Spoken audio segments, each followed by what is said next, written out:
Hi, I'm Mike Papantonio, and this is America's Lawyer. Billionaires from Silicon Valley, well, they're trying to build a new city for themselves, a utopia in California, a place where they can escape the harsh realities of life in America that they helped create, a gated community where they can hide. The first lawsuits over the wildfire in Maui are being filed targeting the energy company that refused to shut off the power as their power lines were sparking fires. In a new poll, it has some devastating news for President Biden, as most of Americans believe he's too old to be effective if elected for a second term, about 70%, somewhere in that range. All that and more, it's coming up. Don't go anywhere. America's Lawyer starts right now.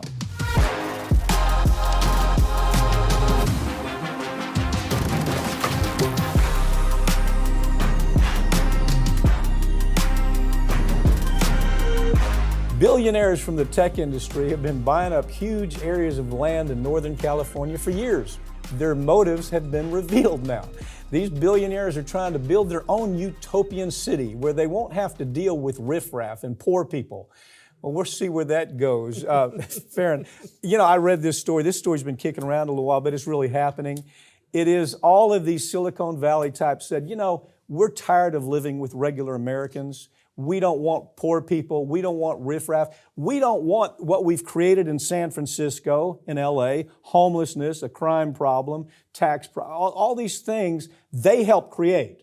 And now they're saying we're going to leave that to everybody else and we're going to put up a gated community. What's your take? Yeah, this is absolutely, almost farcical with the way it sounds, but again, 100% real. They've been pouring money for many years now into this group, the Flannery Group. Right. And so Flannery has been going out, secretly buying all this land from the farmers, telling them, this land you can't really plant anything here. There's only about a 5% yield. Let me pay you way over the value of your land. And of course, the farmers say, well, heck yeah. Take it, it's yours. So now they've got all this land, and now they're petitioning. They're getting local residents to agree, like, hey, what if we just turn this into its own city? We'll run it, we'll build the mansions, we'll build the houses, we'll have grocery stores and all kinds of national parks for you to visit. We just, it's gonna be our tech billionaire city. It's billionaire city. Yeah. I mean, basically, they're gonna close the gates to poor people. They're going to close the gates to this riffraff that they say is lying all over the streets in San Francisco and in LA. We're going to leave all that behind and we're going to build this utopia. The irony to me is they helped create so much of that in San Francisco. They helped create so much of that in LA and these awful parts of California. They're having to really fight back on all of this. So they say, well, we can't solve it. So we're just going to build we're going to move on. We're going to put up big gates, and you poor people, don't bring your unclean masses to us. They've spent about $800 million doing it so far. They've actually spent that so far, and they intend to go ahead full speed. Are they going to get resistance here? It doesn't seem like it. I mean, they have the money. Like I said, they've already kind of paid off the community by paying them well over the value for their land. So these people have a little bit of a loyalty to them, saying, well, my property was worth $100,000, but they gave me $400,000. I kind of like these guys. What they're doing seems interesting. And we talk about how, they're trying to escape the horrible conditions in California. I think part of it too is also, okay, well, we need to get out of these low-lying areas. We got climate change bearing down on us. Good point. So let's just go up into the mountains and we can move our high-end stores up here. Let the poor people deal with all that. Exactly. It's the Mad Max city. We're going to be living in Mad Max and they're up there. Well, they're going to have their private police system where there's no rampant crime like they're experiencing in San Francisco and LA. They're going to have their own transportation system to where poor people won't be interfering with their ability to travel around. It'll just be rich folks in exotic transportation systems. So as I look at this, it's just such... Oh, by the way, the bad soil thing, I bet what you're going to find on that once you start digging is they hired the best experts they could hire to say, we can't really grow anything on this soil, because that could be an obstacle. Okay, if you say you're taking off 55,000 acres that it was ranching land, farmland, but we're going to make this into a new city, they'd have problems with that. So they bring an expert and say, no, this is bad soil. We can't really grow anything. It's nonsense. The families of the victims of the 9/11 terrorist attacks have written a letter to President Biden urging him to make good on his promise to release information to the public about Saudi Arabia's role in the attacks. We all know they were involved, but they're hiding it. These people just want closure. Isn't that what they want? Tell us you have it, you have the report. It says, yes, Saudi Arabia was involved. We can actually pinpoint the people that were involved, and they're hiding this, right? Yeah, and Biden, I had completely forgotten about the fact that he came out through an executive order a couple years ago and demanded, okay, government, you have to release these files. Right. And then he did nothing to enforce it Right. because the government said, well, we're going through them. And these families, now 22 years on, are wondering, why can't we just get this closure? You know, we've laid our loved ones to rest. We've still got the lawsuits, but we need to be able to just know so we know what happened. Okay, so he comes out and makes it look like he's going to do the right thing, Yeah. but then there's no follow-up. No follow-up. As a matter of fact, all he has to do is call Garland and say, look, you know what? Do something. Release this to the public. We have it. There's no reason you can't release it other than the fact that our military, other than the fact that our weapons industry is making a killing through selling weapons to the Saudis, and that there's the oil problem, and that there's this problem and that problem, and these are our friends. These are absolute dictatorial murderers who actually planned and participated in the murder of 3,000 Americans on American soil. He could do something tomorrow. Garland could do something tomorrow. What they did on this was they shifted. They said, well, no, you know, we've given this to the Office of the Chief Prosecutor for Military Commissions, and it's kind of in their hands.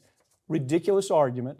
FBI could do something. Everybody in the Department of Justice could do something about this. They could release this tomorrow if they wanted. Instead, they've been hiding it for decades, and it's making it very difficult for the families who were victims to this to recover anything for their losses. It really is. And I think just the cover up itself is really the strongest proof that people need that, yes, we are protecting Saudi Arabia. Their involvement was clearly deeper than we know because we already know that they had the money, they had the training, they did all of this, but it's clearly so much deeper that they don't want us to know because then the public will demand we cut off everything to Saudi Arabia. What are the things you remember that you did a story? We both did stories right after the event. 3,000 Americans killed. What happened the next day in that week? What are the things that you look at and you say, wow, this is way too weird? Yeah, we had no airplanes flying in the United States except the planes that the Bush administration said go pick up all the Saudis, make sure they're royal safe. family. Yeah, get them out of here quietly. Those were the only planes flying in United States airspace. And this is while they're saying quietly, go get the royal family out of the United States. Go get anybody having to do with Saudi Arabia out of the United States that could be arguably involved here. And at the same time, they're talking about, well, Iraq.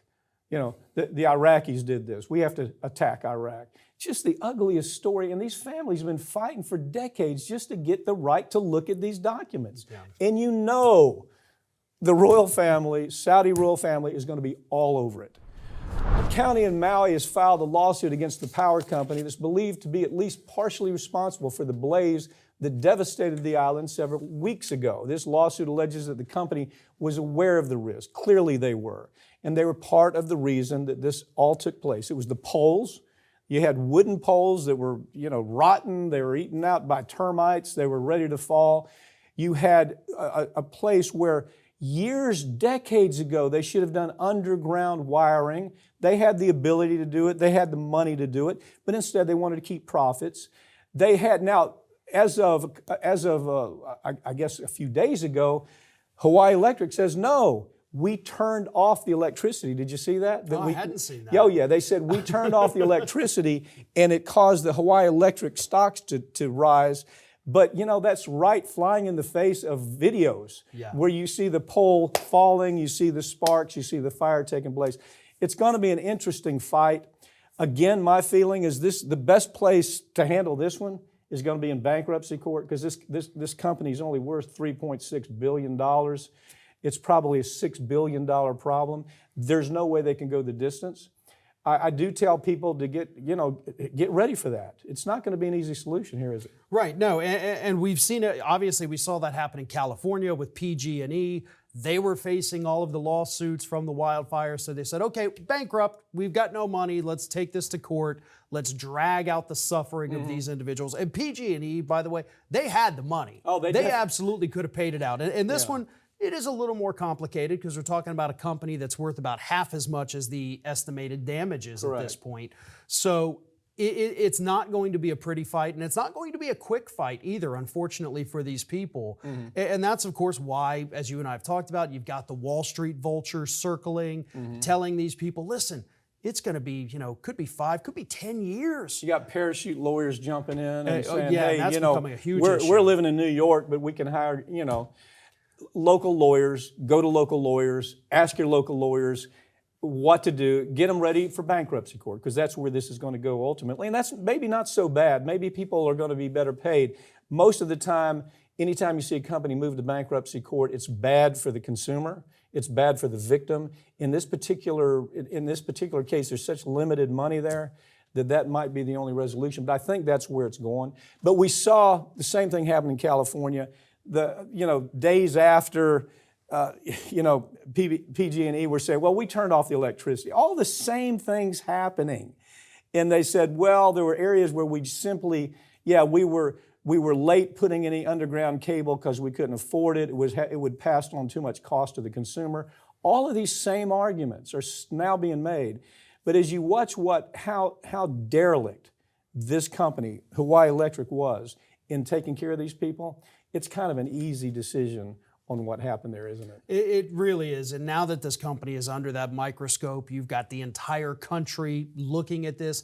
It's not going to take long. And you brought up the fact that you've got the residents that have on video, they took the videos themselves, the power lines sparking and literally starting fires in those moments. Yeah. So, the evidence against the company is overwhelming at this point. It's just the money issue that is going to put up that big hurdle. My advice to folks is don't let that money issue interfere with your willingness to go ahead and get involved and look down the road.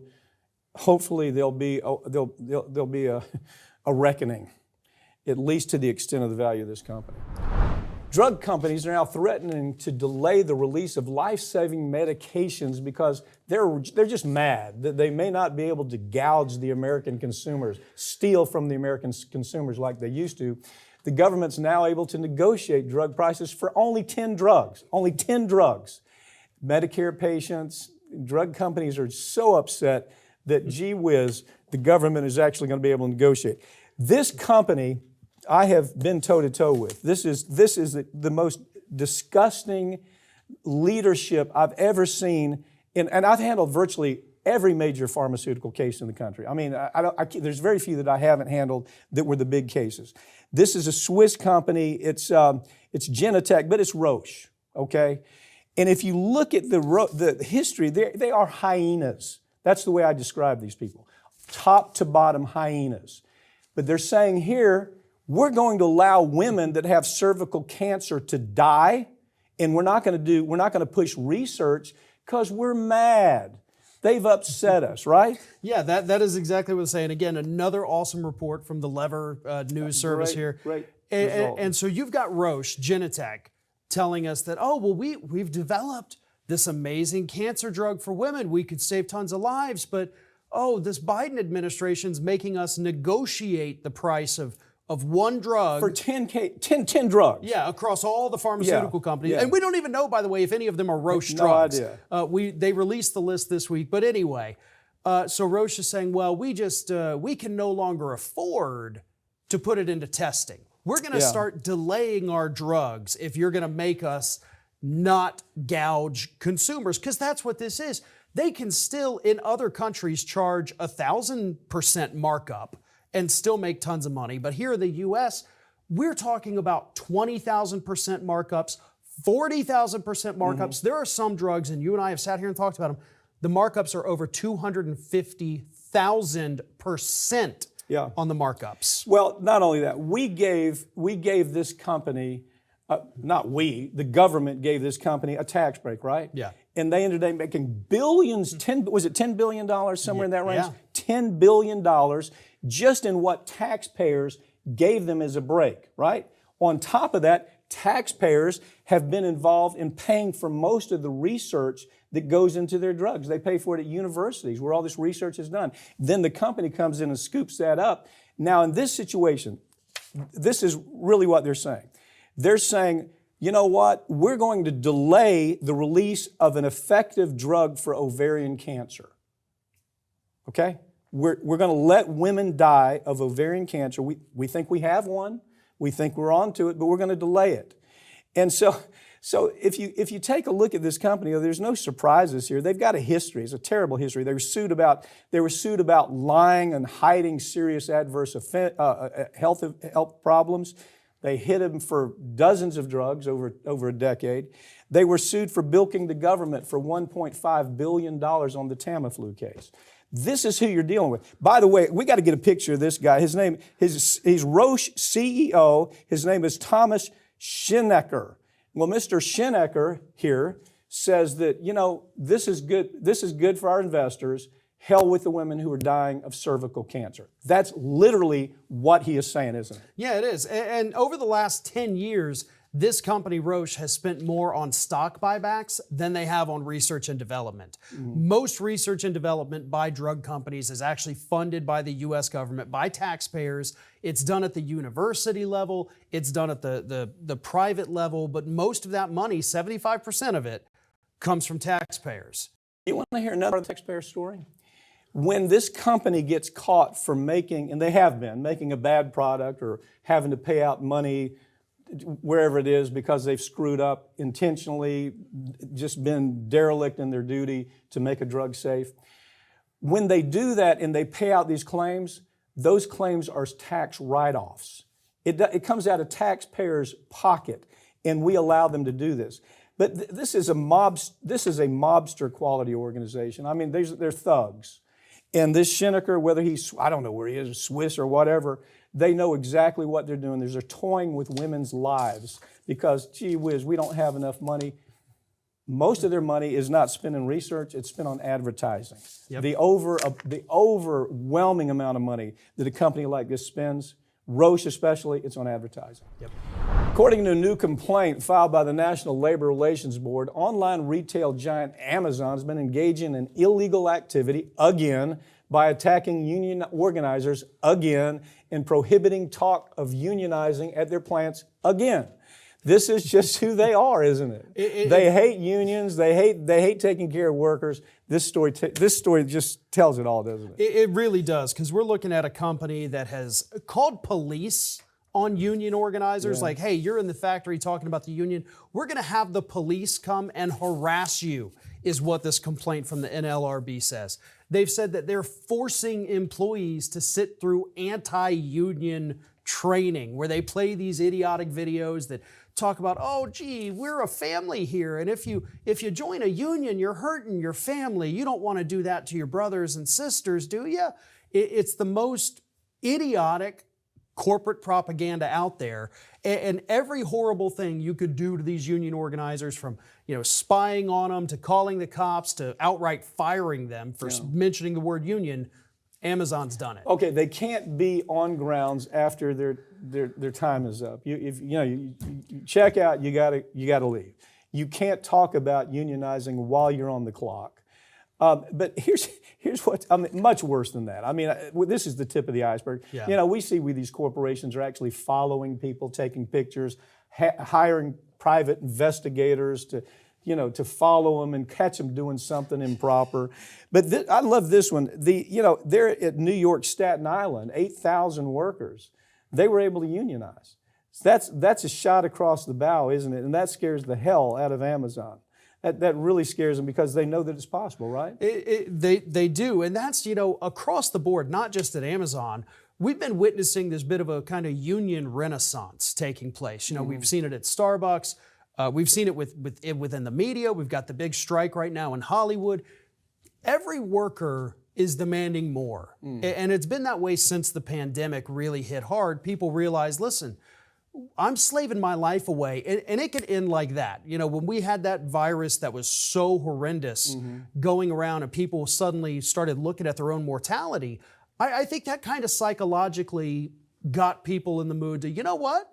If I drop dead tomorrow and I've been working for $8 an hour in an ambulance, this isn't worth it. This isn't a life. And they want better. And I think that plays a big role in it. Do you think Bezos is going to have to sell his 350-foot yacht? Or is he going to have to get rid of a spaceship or two to pay for all this? This is a disgusting character. I mean, he really is. And he could, look, sell the damn yacht. Pay these people a living wage. This is not tough to deal with. Make yourself look like a hero instead of buying the Washington Post and having the Post be your mouthpiece on everything you want. People don't realize that he even owns the Washington Post. Yeah. That all the stories that come out of there are driven by Bezos. So if you think the Washington Post is going to be great on this story, forget it. Matter of fact, if you think that any corporate media is going to be great on, corporate media worries about the same thing, as you know. Yeah, this story actually was written by Josh Idelson, who way back in the day, we used to have him on Ring of Fire all the time. I think he was with Think Progress, but anyway, good labor reporter. He may have been Salon, I can't quite remember, but he's true to his roots. He's doing a great job covering all of this. Well, but it is amazing. You know, people say, well, why do I only hear these stories on this channel? Why do I only hear the stories there? It's a simple explanation. We don't need advertisers. If we didn't get another dollar from anybody, this place is so financed that we're going to go on and say what the hell we want to say, as long as we want to say it, and nobody's going to, subscribers aren't going to mess with that, advertisers aren't going to mess with that because of the way this is set up. And so I just feel like I wish corporate media could say the same thing. Yeah. But they won't do a story on this because they're worried about their own people, unionizing, right? Yep. The company behind the toxic train derailment in East Palestine, Ohio, earlier this year has already spent over $1 million this year lobbying politicians to kill a piece of legislation that would bring more oversight and more protection to prevent another derailment. And the legislation, when you look at it, looks meaningless, doesn't it? I mean, it looks like nothing. But that's not good enough for these folks. They're spending money like a drunk sailor, making sure that nothing happens. They're buying politicians, literally buying politicians. They're spending, almost $2 million just on a whole new round of lobbyists that they've spent within a period of several weeks. Yeah, that's just the second quarter of this year, I believe. Yeah, I mean it's nothing. They're going to spend whatever it takes. They're putting in, and this, by the way, for y'all that say, well, this is not a Democrat, it's a damn Democrat problem, just like it's a Republican problem. They're buying Democrat politicians left and right. They're buying Republican politicians left and right. They're spending tons of money on PACs, both Republican PACs and Democrat PACs. So, I don't know, take it from there. Because there's this belief that, oh my God, Democrats don't play like Republicans, do we?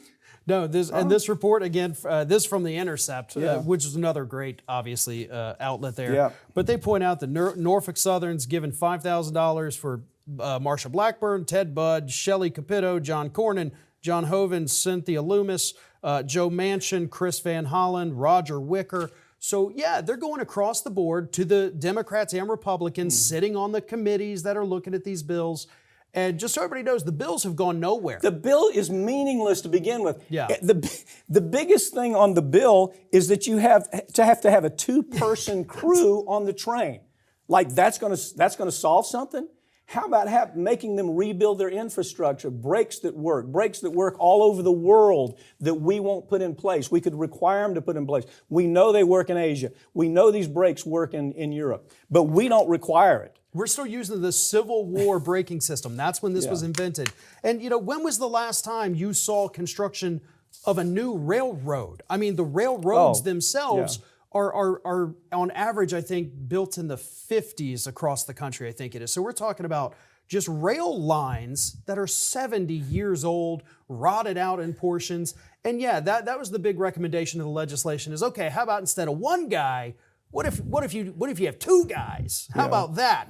Put a second person. But how are you even, the most significant thing in this bill, I'm not making it, the most significant thing is that there has to be two people that are a two-person crew, a bare minimum, running the train. Like, that's a problem? But they're fighting tooth and nail to. Oh, but they're saying, this. I love this quote. This is management. We look forward to continuing our engagement, our important engagement with members of Congress.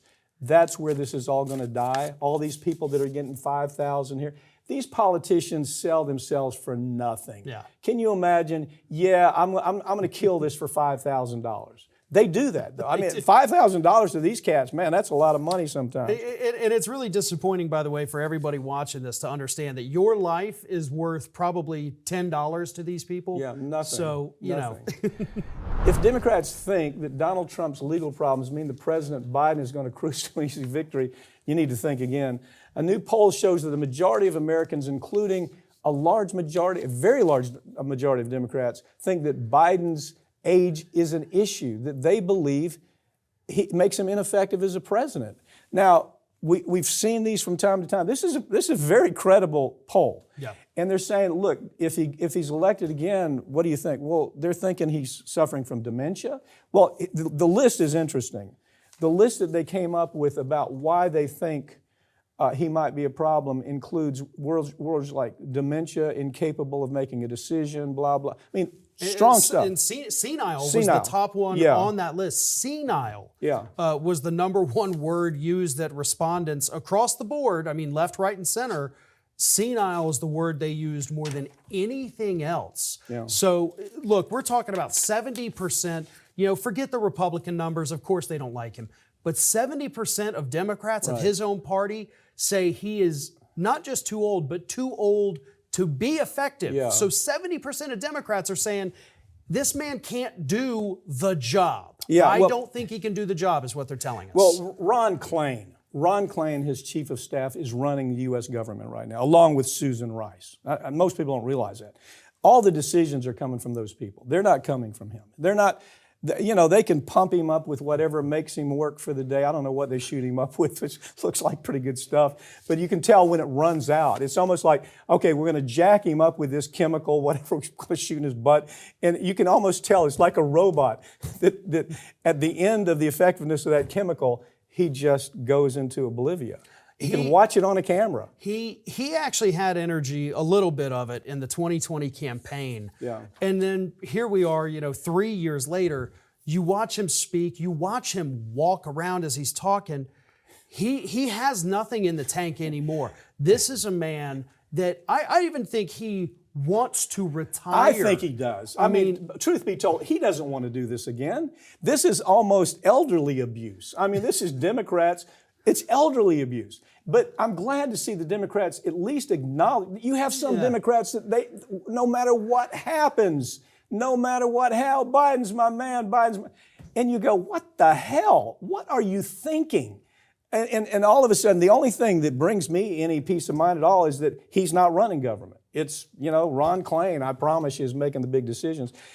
And I think they're seeing more of it. They saw the clown show in Maui. They see him tipping over constantly. They see him run out of whatever they jack him up with every day when he has to get in front of a camera. You can literally see it. It's running out as his speech and his ability to communicate a thought. And that's when he starts. He starts talking. And it's weird and it's not good. I mean, look, Ron DeSantis takes a lot of crap for being the weird, creepy guy on the campaign trail. Ron DeSantis is weird and creepy. And he is, but when Biden has to get out there, because look, he cannot hide like he did in 2020, obviously with COVID, that gave them a good excuse to say, listen, okay, you don't have to do big events. You can stay. You don't have to come out. They don't have that this time. And when this guy starts going out there and the crowds are saying, wow, I go to his show to put my kids to sleep, that's going to be a problem. Right. Farron, I have huge respect for your opinion. And I don't mean to say this as any disrespect for your opinion. You don't believe there's anything meaningful to the impeachment possibilities that are coming up. I don't know there's anything meaningful, but I do know that it's just another brick in the wall.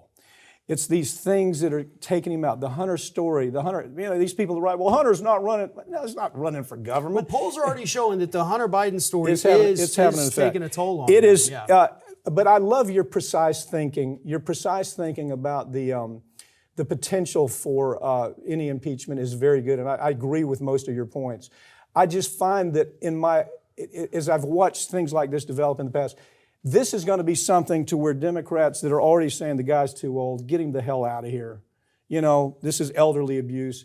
You add this other stuff to it, the stuff that's going to develop in the impeachment hearings. They're going to go forward with it. I have very little doubt.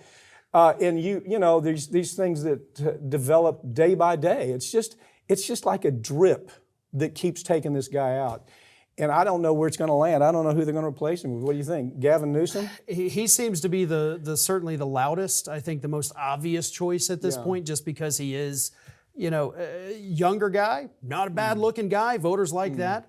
So it's California. Yeah.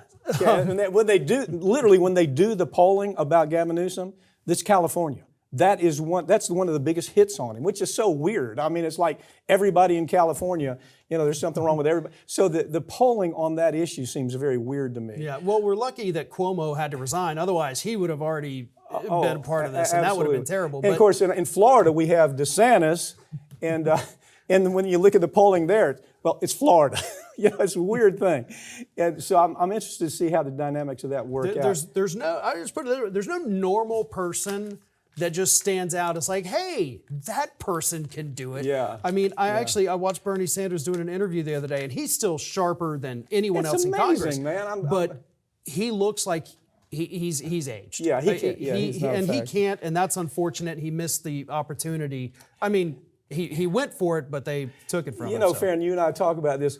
The Biden campaign has been really good hiring there's trolls. I mean, you know, they'll come to sites, and if they see a bad story on Biden, they'll come in with the same. You can read the same. It's the same thing. I mean, they'll change a few words, but it's smart because he's hired thousands of them all over the country to do that. When we do a story on Biden, you know, we can tell exactly what's going on. You know, here are the Biden trolls coming in. But the interesting thing is, you get to a point to where no matter what you try to do to pick him up, it just doesn't have the kind of effect. In this last poll, was it 70% or 60? 70% of just the Democrats. The Democrats. It's 77% across the board, including 3/4 of independent voters, the ones who are going to decide the election. Old boy needs to go home. He's just out of it. That's what the American public is saying. You avoid all of the potential issues, including any impeachment issues. You avoid it all by him saying, "Hey, guess what? Exactly." I'm done." And then it's over. Exactly. It doesn't get any uglier than it's going to get. Thank you, Farron, for joining me, okay? Thank you. That's all for this week, but all of these segments are going to be available throughout next week, and make sure you follow us at Twitter at America's Lawyer. I'm Mike Papantonio, and this has been America's Lawyer, where we tell you the stories every week that corporate media won't tell you because their advertisers don't allow them to tell the story, or their political connections are so Democrat or so Republican that they're not allowed to tell the story. We tell those stories, and we'll see you next time.